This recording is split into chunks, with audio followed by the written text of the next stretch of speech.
I'm Dr. Rosemary Hyde, and it's January 7th, 2022. And this is the first day of discussion, which we will do on Fridays. We're starting in chapter 1. What a surprise.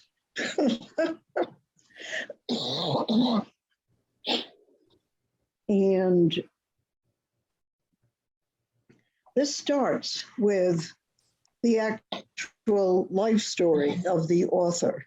She talks about her own experience, and we've all had our own experiences.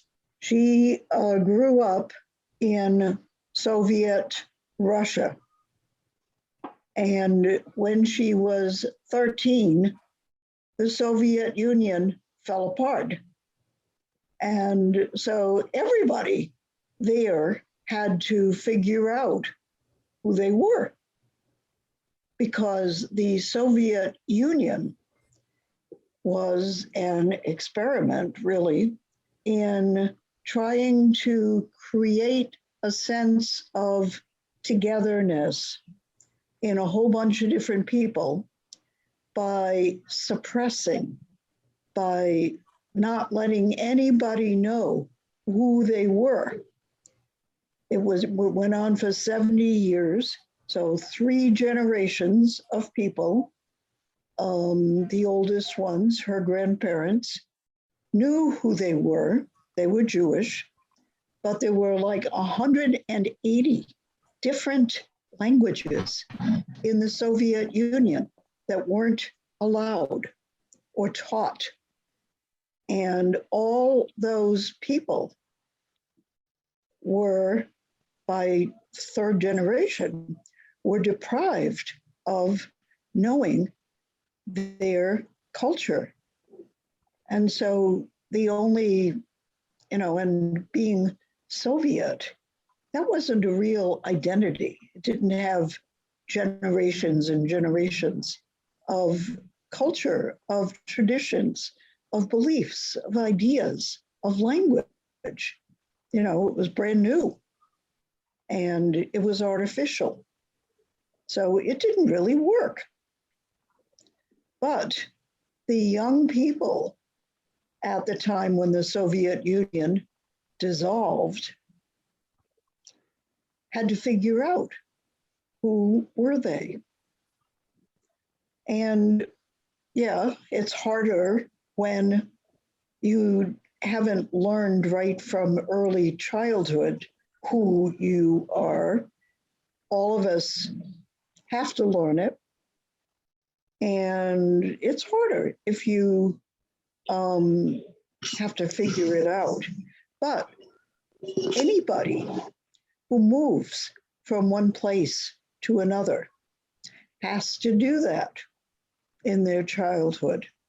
You move from one city to another. It's a different place. And you need to figure out, okay, who am I here? So this is something that all of us have experienced to one extent or another. And it's important to make it conscious. So somebody who has the book open on page 18, I want to read the paragraph that starts, "My journey," on page 18. I can read it if nobody else has it. My journey helped me discover what fosters the strength of spirit needed for a meaningful life. I realized that strength and resilience come from truly understanding and connecting to what makes you, you.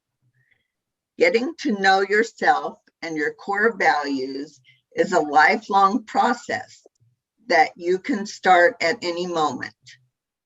It involves cultivating an honest internal conversation, looking deep inside yourself, and continuously questioning new information and opportunities.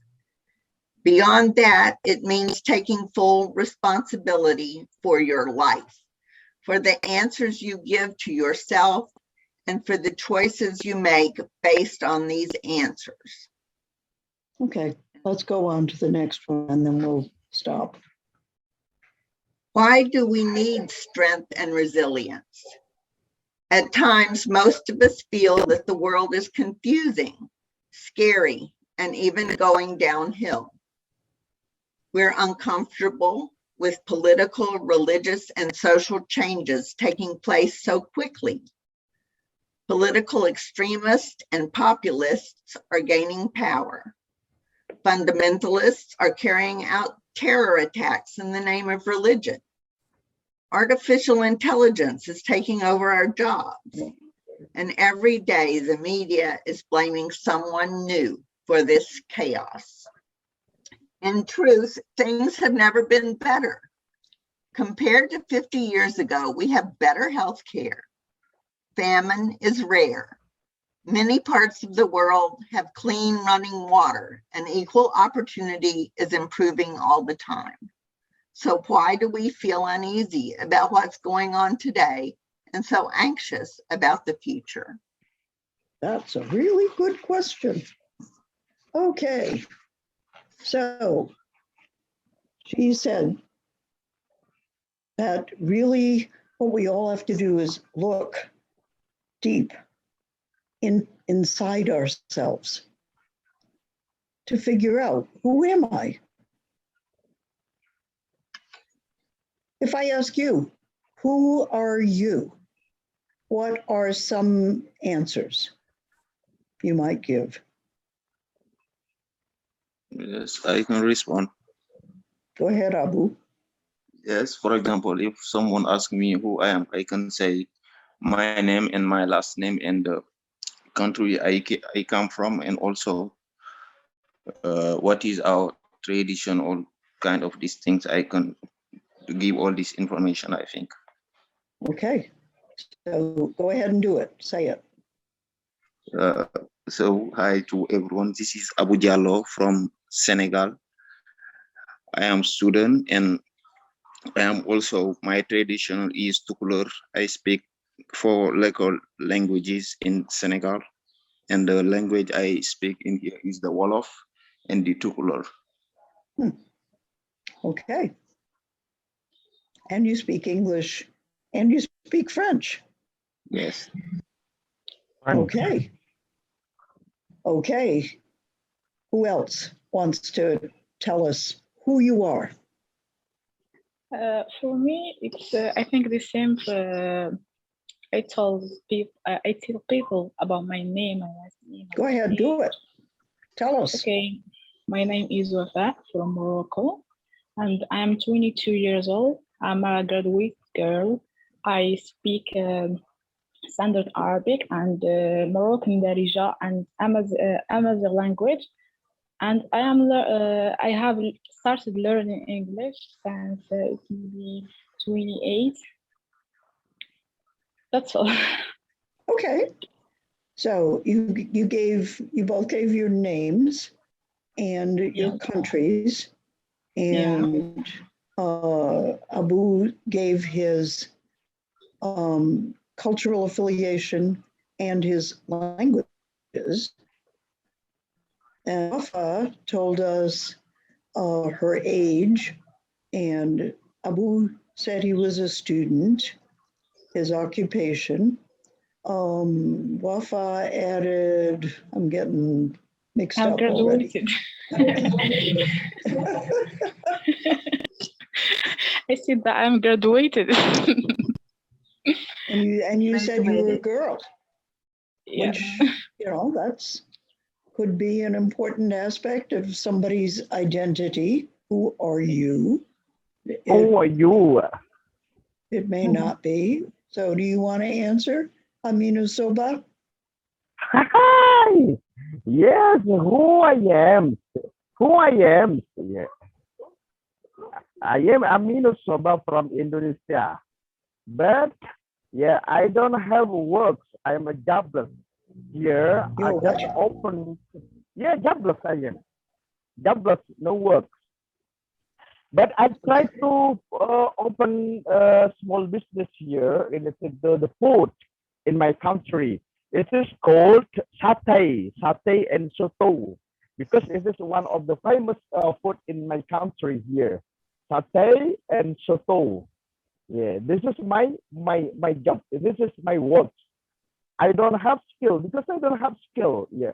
So that's why I try to join this group. Yeah, I want to increase and I want to improve my English. So maybe at the end, yeah, I can a good job. I think. Okay. Yes. Yes. Okay. So you need to participate in more English classes. You know Yes, this, of of course. course. Yeah, yeah, Yes. yeah, yeah, yeah. So So I that must be active. I must be active, miss. I must be active to join this class. So in I need target 1 year in 1 year. Yeah, in this year. Yeah, at the end of this year, I must master English. Yeah, I must master English. This is my right, target. right. Okay. So Abdul Hadi, you want to tell us about yourself? What can I say? So just I want to add something that for example, I can say about Who are my you? age category. Yeah. Tell us who So you are. oh, who Who I are am? you?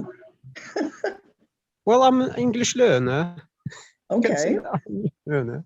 So I Yeah. guess that we define ourselves according to situation that we the person that asks us. For example, if some person in hospital will ask me, "Who are you?" Maybe I will be a visitor or I will be patient.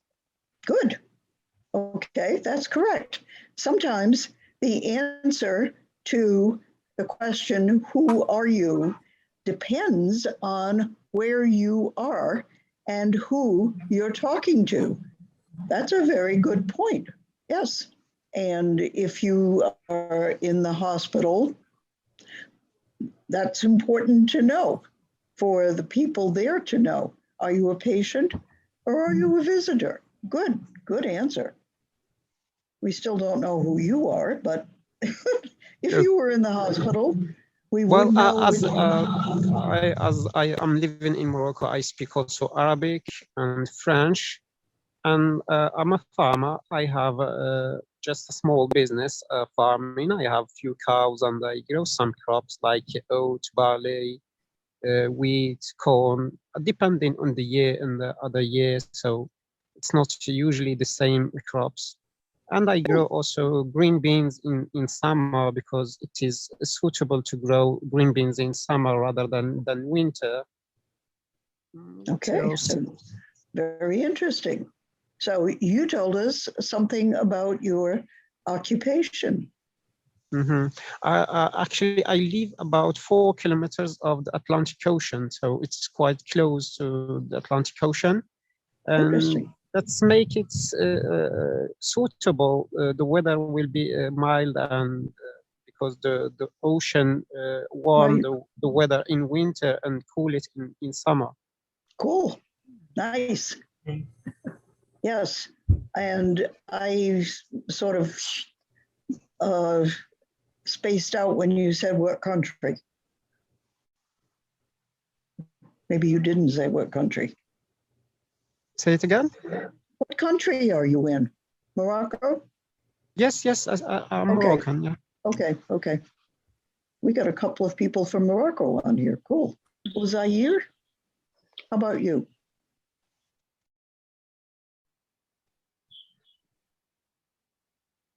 Oh, well. If someone asks me about, Yeah, who are you?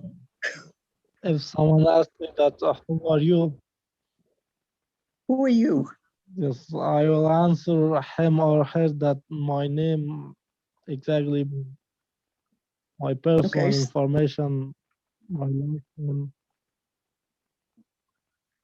last name, my nationality, my job, my religion, Like my name is Suzaira. I'm from Afghanistan. My last name is Faizi. I'm 21 years old, and I live in Kabul, Afghanistan. And I'm a student in a private university. Mhm. My Okay. religion, Islam, like this. I will tell him. I will tell her or him about my personal information. Okay. How about Lisa and Karen? I can say, my name is Lisa Hirsch. I am many, many things. Mostly now I'm a seeker of knowledge and understanding. Other than that, I'm a mother, a grandmother, a caregiver, a homemaker. Mhm. I am lots of things to lots of people. For myself, I keep the seeker. I am a seeker. Okay. Very good. Karen, how about you? My name is Karen Rowe, and when I worked full-time, I was in human resources. I helped people get jobs and that sort of thing. And when I retired, I did a lot of volunteer work and also taught as a substitute teacher, which I have done fairly recently. I love walking in the woods. I love writing. I love meeting people. I love hugging people, which I don't get to do so much right now. Let's see what else. I have a son who's an acupuncturist, and Oh, I cool. I spend a didn't know little that. bit. Oh, you didn't? Oh, well, I've got to fill you in on that because he's great. You know, All right. and he's open. Okay. But That's anyway, good to know. Well, I have a question since we were talking about the Union's Soviet Union. So are you socialist or Yes. capitalist in your idea? So Well, what are you? Am I?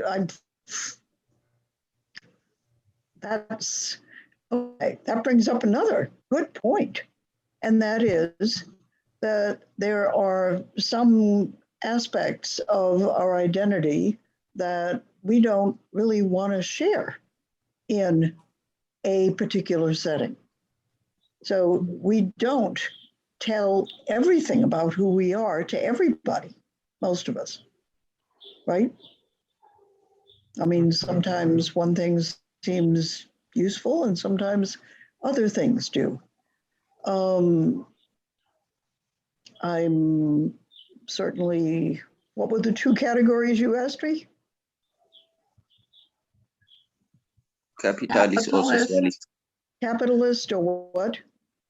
or Or socialist? socialist? Or socialist? I'm probably both.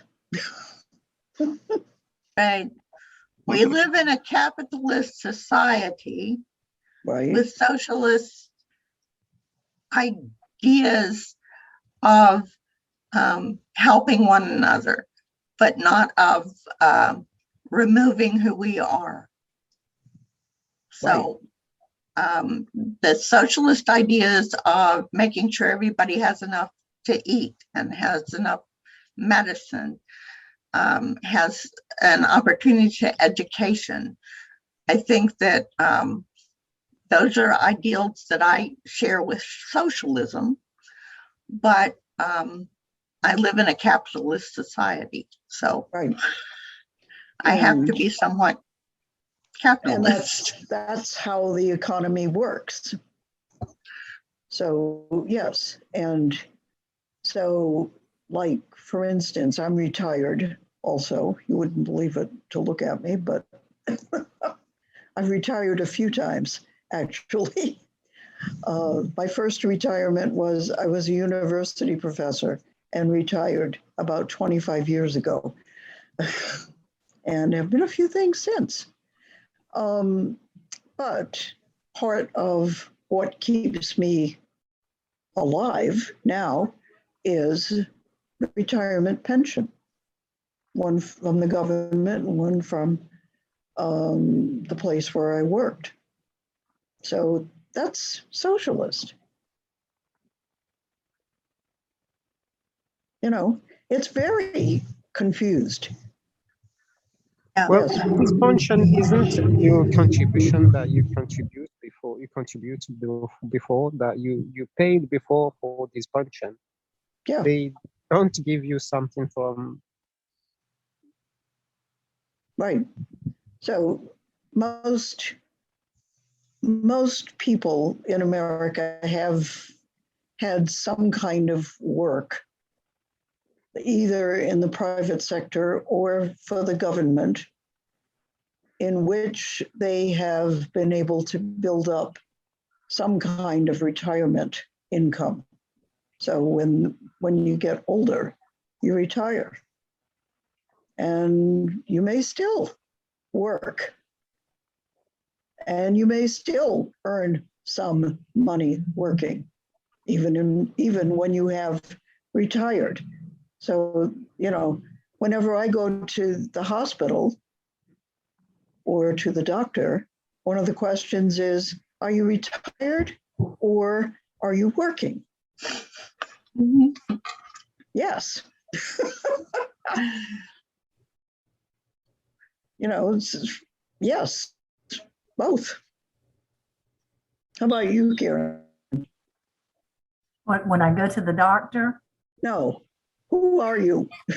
who am I? Well, I'd started on that. I am retired too, but I have been working as a substitute teacher, not so much in the last few months because of COVID, but still some. Let's see what else. There's a lot, and right now I can't think of what to say. Pick a couple of things. Yeah. As I said, I love walking in the woods. I love meeting people. I like to hear about people's stories. I like to write stories about people. Let's see what else. I write poetry sometimes.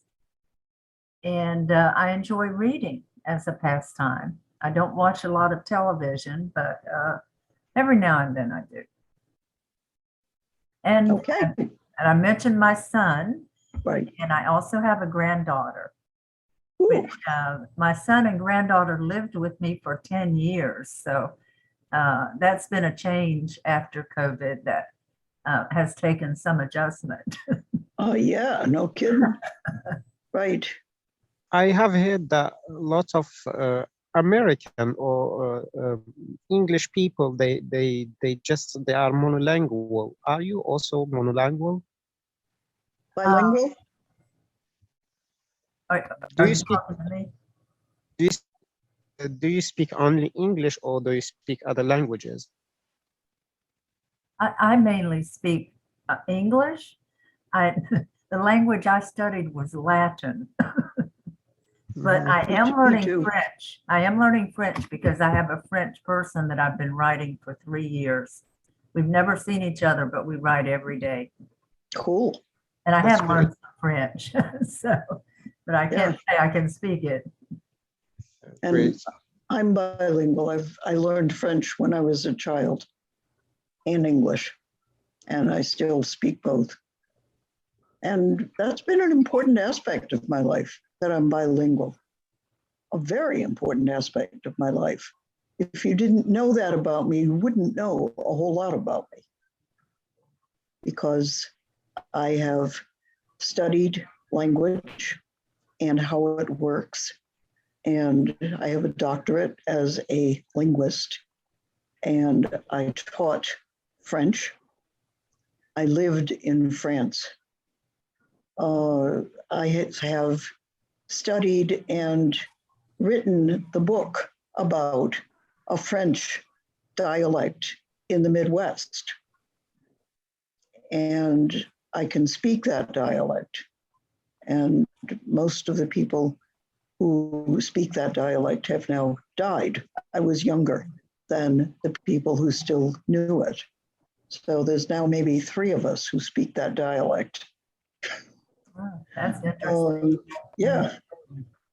And it's a dialect that comes from both Louisiana French and Canadian French. So I can speak those 2 dialects of French as well.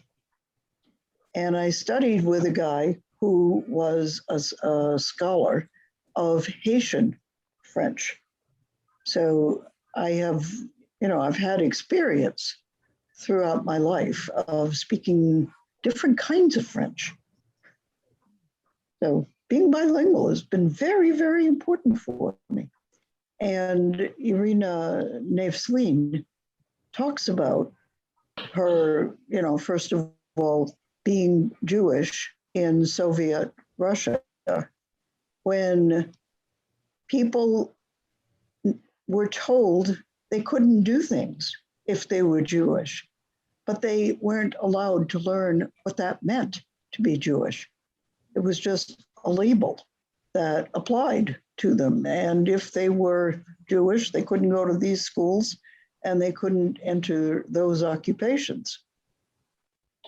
But they couldn't learn what it meant to be Jewish.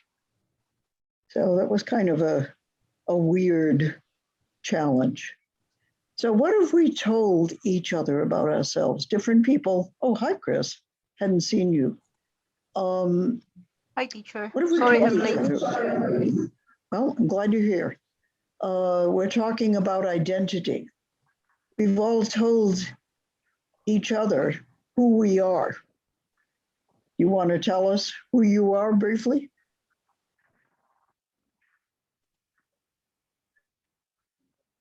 Chris? Yes, teacher. Pardon? Yeah. Yes. Who are you?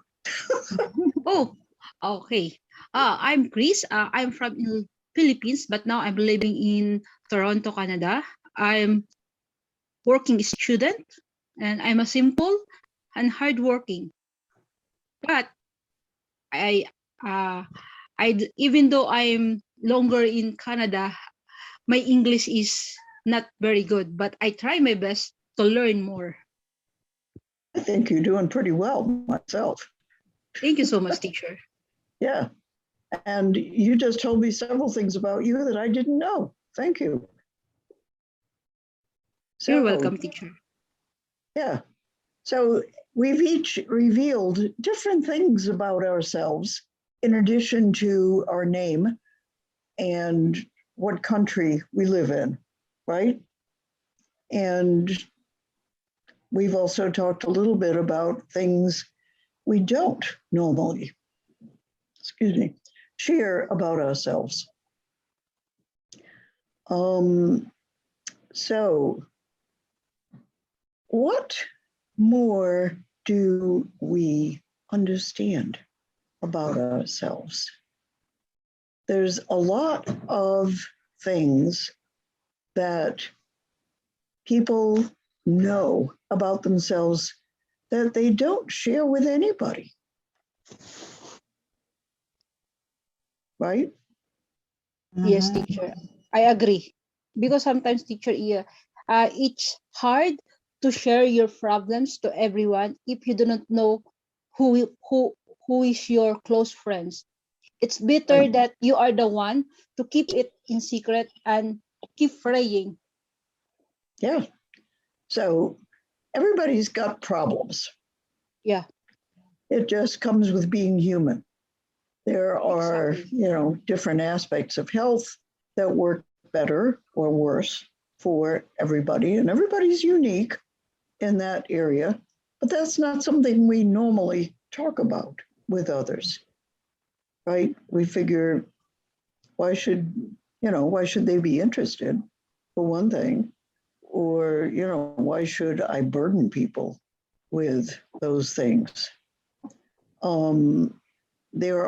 We all have what we would think of as character defects, ways that we're not really virtuous as much as we'd like to be.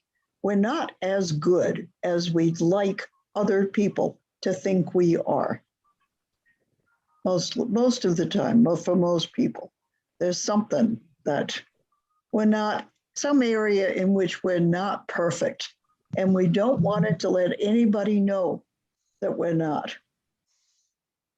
Yeah, Does well, that make sense?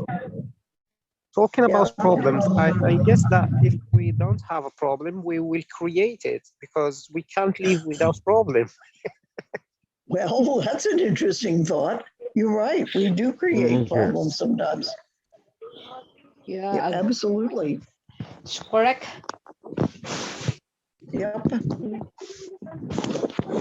And there are things we don't really want to look at for ourselves. Mhm. You know, bad habits.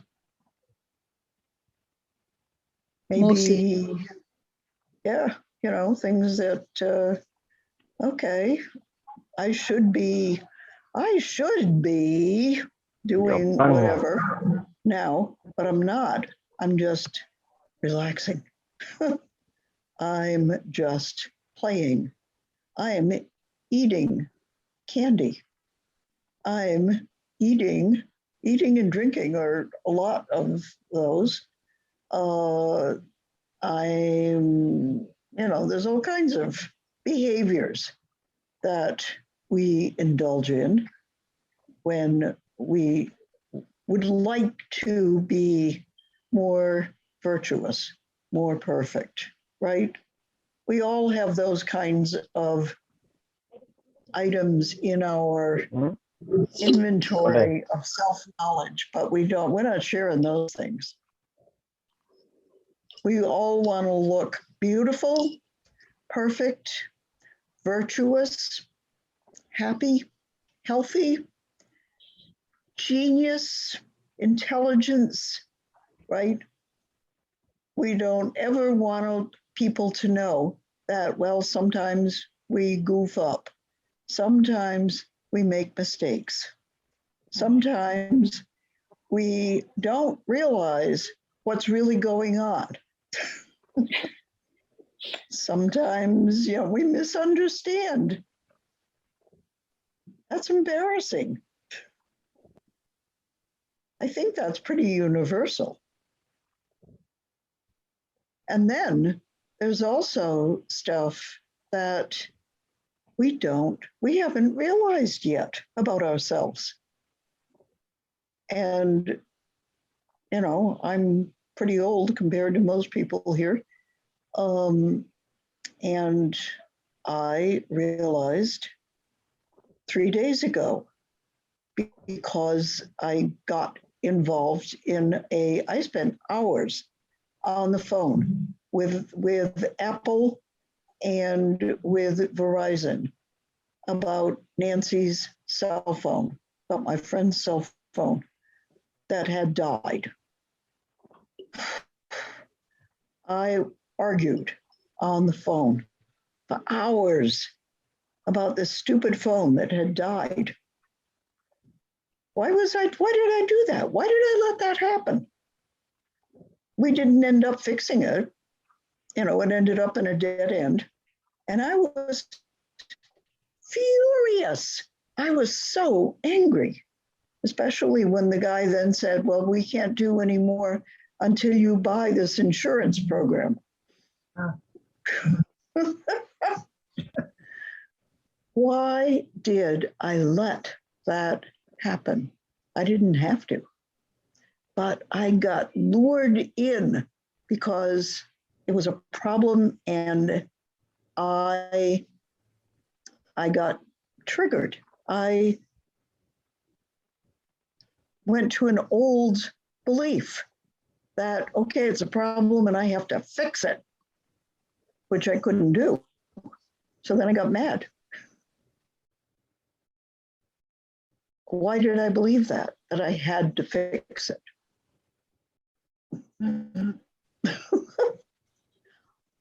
Well, it's because I thought about that. I said, why did I do that? I spent a whole day, wasted a whole day. And the phone is now fixed because the battery wore down. We couldn't turn it off, but now the battery wore down and we plugged it in and it started up again and it was fine. After I wasted a whole day trying to get somebody to repair the phone. You know, that was a dumb thing to do. And as I thought about it, I thought, okay, the program that I have not totally cleared out is that I need to fight in order to win when it's a question of a big corporation. That's the underlying belief, which is nonsense. I mean, especially when, why didn't I think of, let it wear down? Then you can start it up again and it'll probably be fine. You know, that was a moment of stupidity on my part. And we all get hooked in sometimes to those moments. But I didn't realize until I thought about, why did I do that? I didn't realize that I still actually believe that to some extent, which I must have done to let it lure me into the fight. Otherwise, I would have known better. We all have those unconscious little remaining bits of belief that we haven't completely taken care of. That's part of being human too. So that's part of who we are.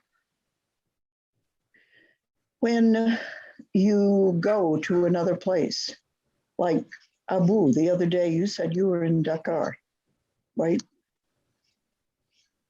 Yes, yes, I was in Dakar last week. Okay.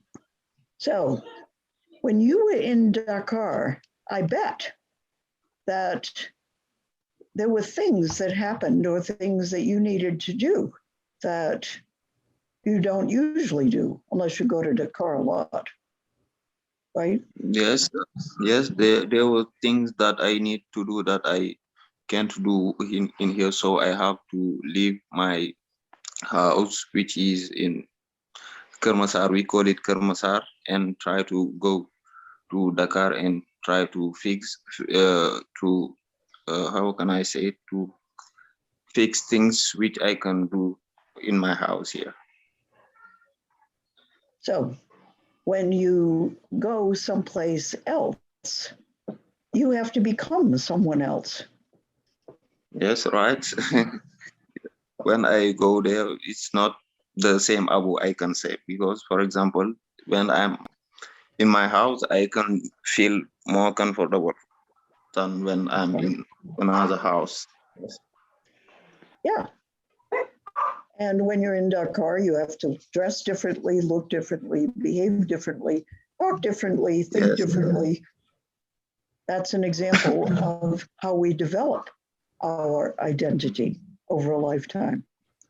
As we experience different contexts, we expand our identity. So we never are in a position, you know, we are when we're little children, but after we've grown up, we're never in a position where we have to use all of our identity at the same time. It's really interesting how complex our identity is. Yeah, as That's true. Karen said, we develop our identity by experiencing different people, places, things, requirements, experiences. When you Yeah, go I from one agree. school to another, the first few days you're like, what do I do here? You know, what's expected? Where do I end in the homework? How do I find the assignment? What if I have a question? It's all different. And you have to learn a new identity. It's actually a wonderful experience if, when you're a child or a young person, you get the opportunity to live in a different country, a different place, because then you become much more aware of who you are and who other people are, and how we're all the same and how we're all different. You know, it's a whole different way of looking at things. Chris, since you are living in Canada, although you didn't grow up there, I bet that you can relate to that statement, right? Yeah, teacher. But I did not grow up in Canada, teacher. I came in Canada in 2018.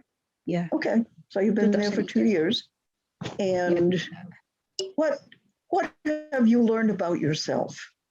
Oh, first time I came in Canada, I'm so afraid to speak English, teacher, to be honest, because in the Philippines, all my language is Filipino. I use in English in the Philippines is my if the time to do in going to the classroom. But here in Canada, every people you encounter, you need to speak English. Even though your English is not good, you need to learn and to communicate. That is the point that I learned in Canada. And also I learned the weather. I need to adapt the weather. I need to adapt the dress. How I need to adapt the culture, teacher. Right. Yeah. And most importantly, how do you adapt how people see you so that you are able to be who you really are? The first time I'm here in Hong Kong because of my boss. I take care of elderly person, and she teach me how to speak English, and she said, "Don't be shy, believe yourself, and try to communicate." And she enrolled me ESL. There is a lot of student, even though online there is a lot of student. Then I learned how to speak a little. And the first, I'm happy because even though I'm finished my ESL, then there is the group, this group, a living peace in my Facebook. You want, I scroll, then I try to join. Then later on, I'm always join this group to improve my English. Not all the time because I'm busy, but I'm happy. Good. When I was living in France, I went there when I was 20, and I stayed there for 4 years. And the first year I was there, I felt like nobody knew who I was because I didn't know how to express myself. And I felt like I couldn't really make friends because I wasn't able to translate what I was interested in and what I enjoyed and what I believed yet into French. And that year was really, really, really tough. You know, by the end of it, I had figured out how I could make friends who would see me as I was. And then I felt comfortable in France. But there was a year of learning that was of translating myself. That was really challenging. Did you experience something like that? Yes, teacher. Yes, teacher. I experienced. I have a lot of experience in Canada. Don't trust people. Trust yourself. and sometimes believe yourself. If you do right before you speak, think first, because mostly people are not it's good for you in the front, but in your back is not good for you. Yeah. Right. This is I learned in the culture in Canada. But mostly teacher, the Canadian people are I appreciate because there's a very kindness, not some another people you encounter. Not only not I cannot say everything, but sometimes I Right. criticize because you are Filipino, or criticize the way you speak sometimes. But this is challenge to you to learn more, to practice more. Exactly. Yeah, teacher. This is my And- my experience. Mhm. But I'm Yep. not good in English, teacher. But I'm not good in English. Well, I know how to speak a little, but I need to improve more. Yeah. And I'm so Well, thankful. I'm still working on French after 50 years. Hopefully, teacher, hopefully. I mean, I speak well, but it's still practice. Yeah. Practice means perfect. Yeah, that's Well, at least it makes better. yeah, teacher. Yeah, teacher. The saying is it makes perfect, but I'm not so Yeah. sure about that. But I'm not Right. saying I'm not saying I'm perfect. At practice, Right. practice until you succeed. Yeah, you succeed, right? But you're still not perfect. Okay, so we have run out of time. I invite you, we're going to start working on chapter 2 next week. So read chapter 1 and think about the different experiences that she talks about learning what it meant to be Jewish, learning who her family was, because that's an aspect that all of us have. We have come from someplace. We have ancestors. We belong to 1 or 2 or 3 cultures that are part of our roots. And that's part of what makes us interesting as humans. It doesn't make us different, essentially. All humans share the same heart, the same basic needs, the same kind of intelligence. But we all have different backgrounds that help us express and understand who we are and who everybody is differently. And that's how we all learned. So we will continue the discussion next week, next Friday at the same time.